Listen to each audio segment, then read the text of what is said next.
Donc, qu'est-ce que tu pourrais donner comme conseil aujourd'hui aux jeunes? C'est d'aller se confesser assez régulièrement. On a la chance d'avoir le sacrement de la réconciliation. Euh, c'est, enfin, dans toutes les confessions que moi j'ai pu faire, je trouve que les prêtres à chaque fois donnent de bons conseils en fonction de tout ce qu'on a pu leur dire, tout ce qu'on a pu déballer, etc. Donnent des bons conseils pour dire bon bah la prochaine fois, quand tu seras tenté de faire ça, réfléchis à tel moyen de contourner le péché, etc. Et le fait aussi d'avoir un père spirituel, je pense que ça peut beaucoup aider. Le père spirituel, on lui dit tout. Euh, on lui dit toutes nos faiblesses, etc. Et moi, j'ai eu la chance d'être tombé sur des pères spirituels qui étaient géniaux. Ils étaient super et ils donnaient vraiment de bons conseils. Sauf qu'on ose. Enfin, il faut vraiment franchir le pas de se dire, je vais tout lui raconter pour qu'il puisse m'aider. Ça, c'est jamais très facile. Il y a des choses, souvent des péchés dont on a honte, qu'on n'ose même pas sortir en confession des fois. On sait que le prêtre, il le répétera à personne. Mais on sait aussi qu'on parle à un homme et que même s'il est prêtre, c'est jamais facile d'avouer qu'on a fait un péché dont on n'est pas fier du tout. Mais ouais, avoir un père spirituel et aller se confesser assez souvent, je pense que c'est aussi un bon moyen de lutter contre le péché et de pas le laisser s'installer en nous.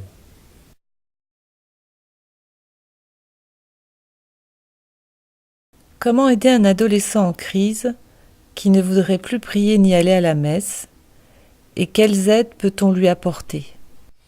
Alors, c'est une question délicate pour laquelle, voilà, par définition, il n'y a pas une réponse magique, ça saurait.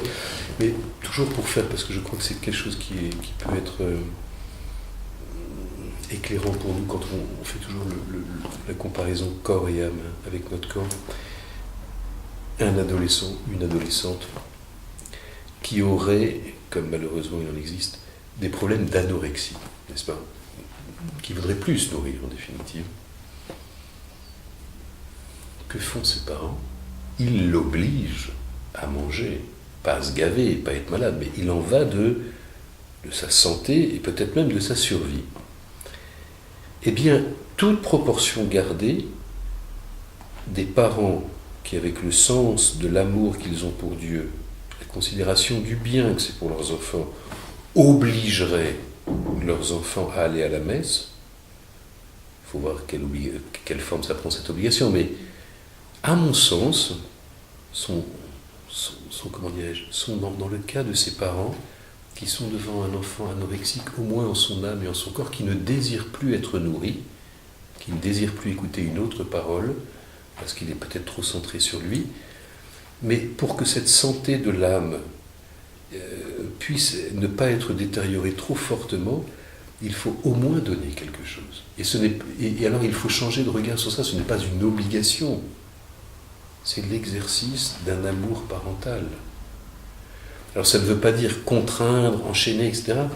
Mais en définitive, pourquoi est-ce que, et particulièrement à l'adolescence, quoique certains restent des adolescents toute leur vie, pourquoi est-ce que les jeunes peuvent avoir davantage de mal à faire silence ou à écouter la voix de Dieu?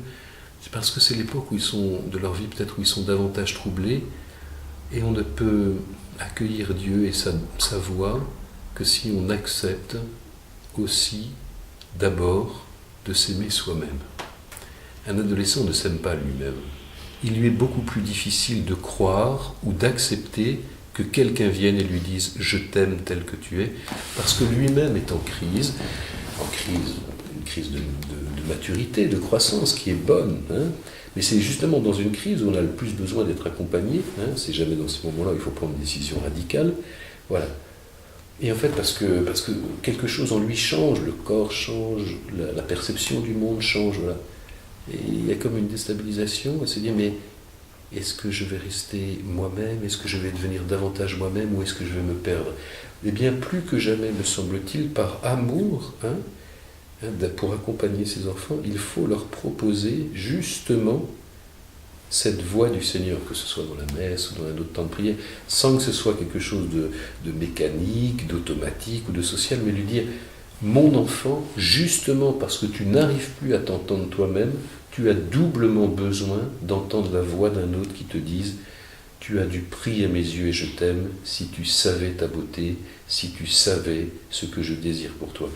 Et alors là, on n'est plus du tout dans un rapport d'une fausse liberté qui est de dire « Oh, mais on ne va pas les contraindre parce qu'après ils vont être dégoûtés ».